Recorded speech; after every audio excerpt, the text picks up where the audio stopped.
Hi guys, hope you're doing well. And today what we're going to actually start is law of cosines word problems. So you'll get to see a lot of these are very similar to just doing the normal problems. And I threw in a little bit of a challenging one just to break it up. Make sure you're drawing your diagrams clearly.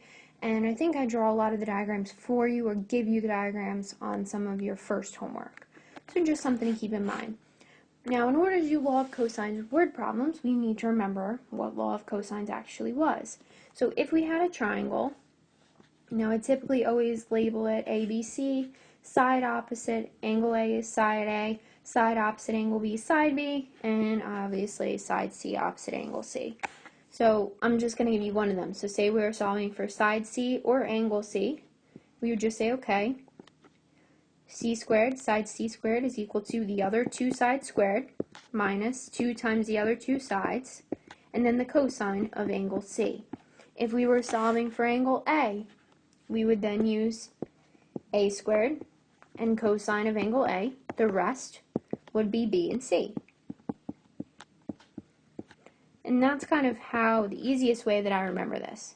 And so on and so forth if we were solving for side B, or angle B, these would be the only two things that had the B in them. Everything else would be A squared, C squared minus 2A times C cosine of angle B. Okay, so how are we going to use this to solve for our word problem? So our first word problem says, an organism's step angle is a measure of walking efficiency. The closer the step angle is to 180, the more efficiently the organism walked. The diagram shows a set of footprints for a dinosaur. Find the step angle B. So what we're finding, really, what is this telling us? You are finding angle B. This is a side setup. So like I said, this is very similar to what we did when we weren't even doing word problems. Once you know what you're solving for, you're going to just plug in. So if we're solving for angle B, we're going to use the side opposite that, which is side B, which in this case, opposite angle B is 316. So it would just look like this. So 316 squared is equal to, and then we know we're going to end up solving for angle B, so we'll have cosine of angle B. Everything else is going to be the other two sides. And what are the other two sides? 197 and 155. So what is our law of cosines going to look like? 316 squared equals my other two sides squared added together, so 155 squared plus 197 squared minus 2 times 155 times 197, and then times the cosine of angle B, which is what we are looking for. Everything else should be filled in except for angle B. That is our variable.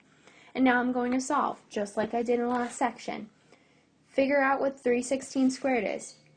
99,856 is equal to 155 squared plus 197 squared in your calculator should give you 62,834, and then minus 2 times 155 times 197 gives me minus 61,070, and then of course that's times the cosine of angle B. And the harder thing about this problem is just that the numbers are not very pretty, but it doesn't make it, any more challenging if you just take your time. So what am I going to do? I'm going to subtract over 62,834 to the left side. I'll end up getting 37,022 equals negative 61,070 cosine of angle B. Divide both sides by negative 61,070 or 61,070. And don't be alarmed here that you're going to end up with a negative. That's perfectly normal. So I get, let's see, 0.6, ooh, little typo there. There it is. So I'll get negative 0.606222 is equal to cosine of angle B. And if you do this, I believe you should get, let's say, 52.83 degrees, and 0.683 degrees, and I am just going to check that one to make sure. Remember, be careful and make sure that you are using inverse cosine. So that's the cosine to the -1. Okay? If you aren't, you may not get the right answer. Okay, that's what I thought. So this angle, if you do inverse cosine of -0.606 in your calculator, angle B should end up equaling 127.3. Do not ignore that negative, okay? You might be like, it's a little bit weird that this number, -0.606, is negative. If you ignore the negative, you're going to get the wrong answer. You need the negative there. How does it make sense that this angle is 127? It's a big angle because it's opposite the biggest side. So this actually does make sense. Okay, so just make sure you're checking your work. You may get negatives for inverse cosine. When you're plugging in, that is perfectly fine. And let's go on to another example. I like this next example. You're going to see it a few times. It says a parallelogram has diagonals of length 20 and 12. So how am I going to start every word problem? I'm going to draw it. So we have a parallelogram. Its diagonals, so we're not talking about its sides here, are 20 and 12. So now if you remember parallelograms from geometry, and if you don't, I'm going to tell you anyway, they had diagonals that bisected each other. So in this case, what we're going to assume here is that if one full diagonal is 12, then each piece of the diagonal is going to be 6 and 6. If if the other diagonal, and I'll use a different color, is 20, then each piece is going to be 10 and 10. And what you see is that we actually get 4 triangles here. What else does it say? It says the diagonals intersect to form a 60-degree angle. So what does this mean? So when the diagonals meet, we get a 60-degree angle. So if you notice, there are 4 angles, though, that are formed when these diagonals meet each other. So where does the 60 go? Well, actually, 2 of the angles are 60, and I'm going to put one of them here. Of course, vertical angles are congruent, so the other one's across from it, but just put the 1 in. Now, does that mean the angle next to it is 60? No.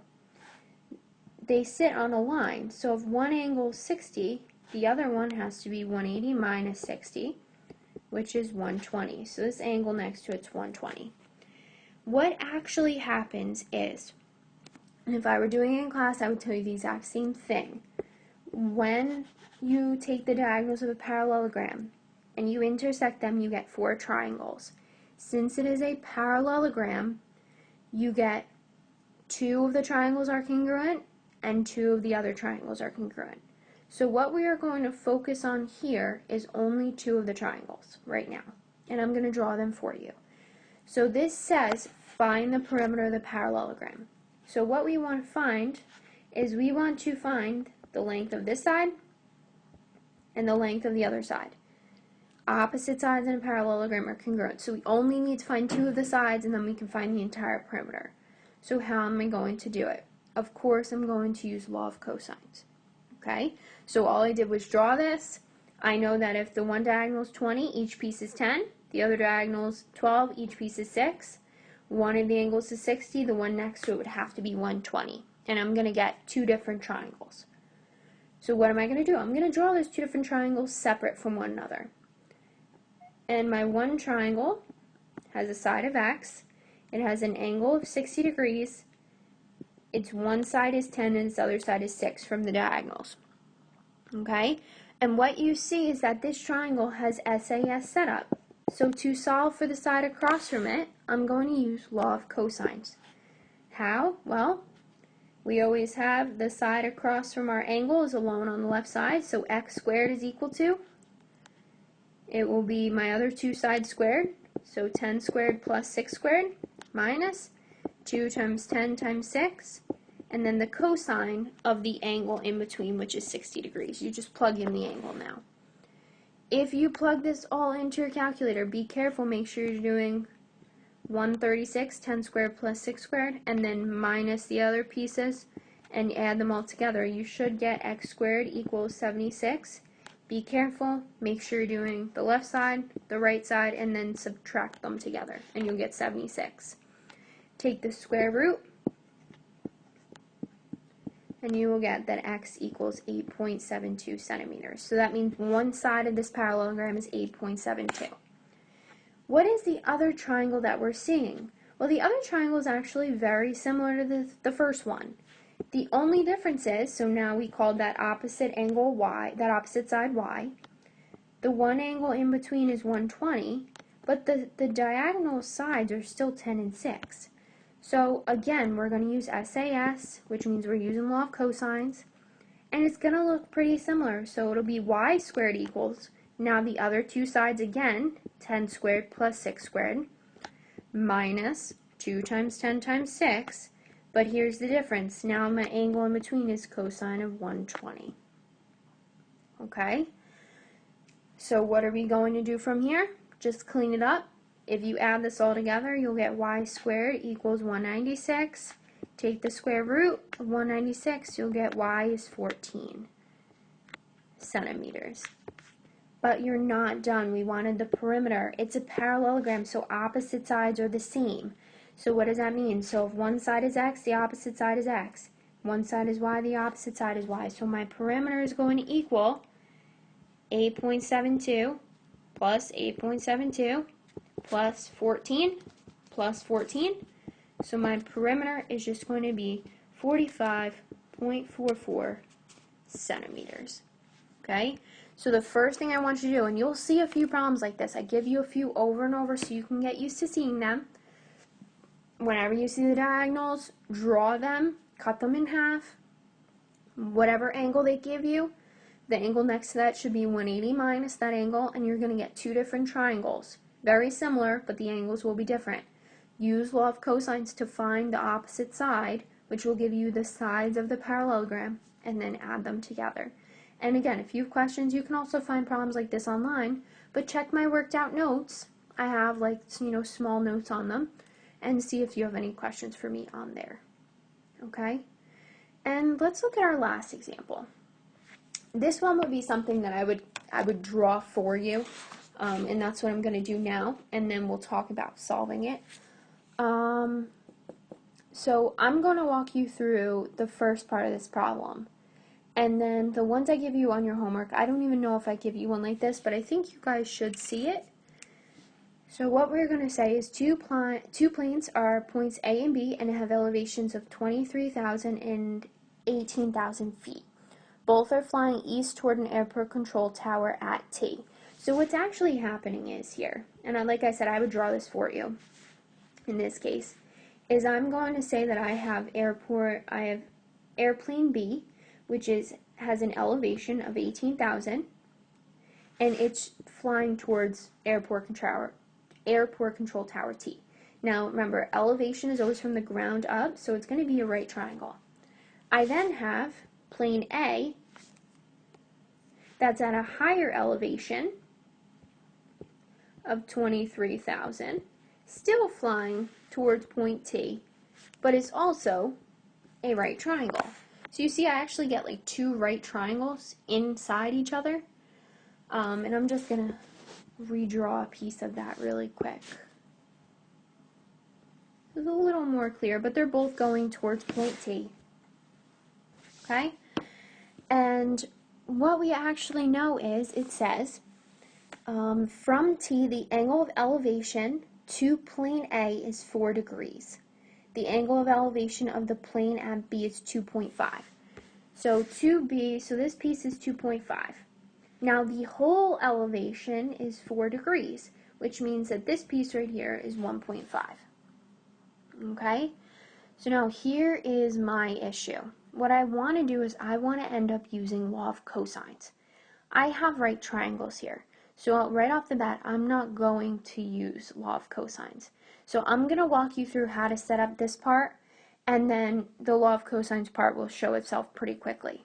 Okay? So if we want to find, what we actually need to do is how far apart are the planes. So we want to find that distance, x.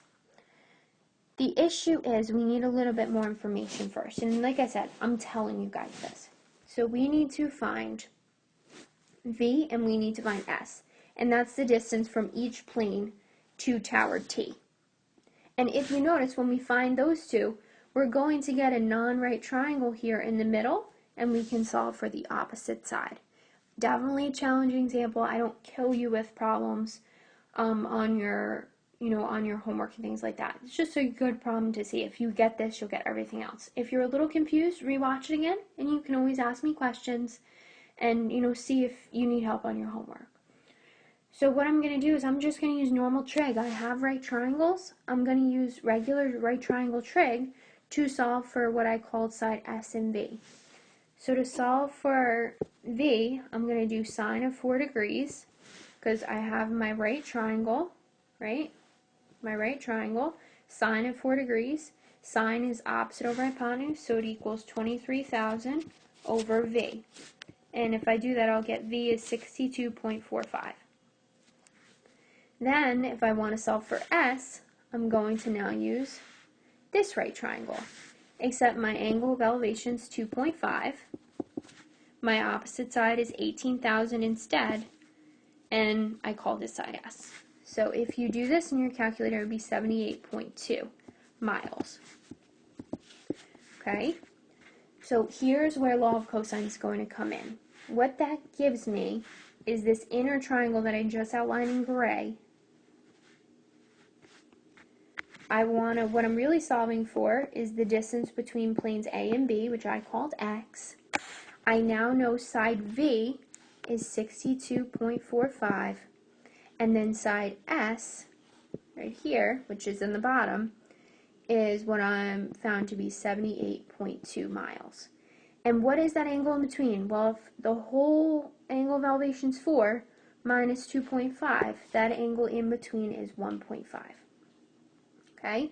Now, if you look, now this is the part where you should completely be on board with me. If I were to give you this triangle, you would 100% see that this is SAS setup, and we're going to use law of cosines to solve for the opposite side, which is the distance between A and B. So, if we do this, x squared is equal to, the angle opposite that is 1.5 degrees, so it'll be x squared is equal to my other two sides squared minus 2 times my other two sides times the cosine of 1.5 degrees. Okay? And if you clean this up and solve it out, you'll end up getting that x squared is equal to 15.856. Sorry, that was a typo on my end. I got a little ahead of myself. X squared is equal to 251.409. Take the square root, and x, the distance between the planes, will be 15.856 miles. Okay? So definitely a little bit of a challenging word problem. I would definitely give you the initial setup for the triangles, and I would tell you, okay, use right triangle trig to solve for V, solve for S, and then you'll get a whole new oblique triangle where you can then go and solve for the opposite side. And I expect you guys, judging from what we're doing, you can definitely solve this SAS triangle at the bottom using law of cosines. Okay? Again, if you go on Khan Academy or search on YouTube for additional videos, they're going to be there. If you have any questions, feel free to ask me. I would be happy to help. Again, I miss you all. Keep up the good work. You'll do some word problem practice tomorrow, and you will have a quiz on quizzes.com, a law of cosines quiz, and then a test coming up. Just check Google Classroom for those updates. Good job, and hopefully I'll see you guys really soon.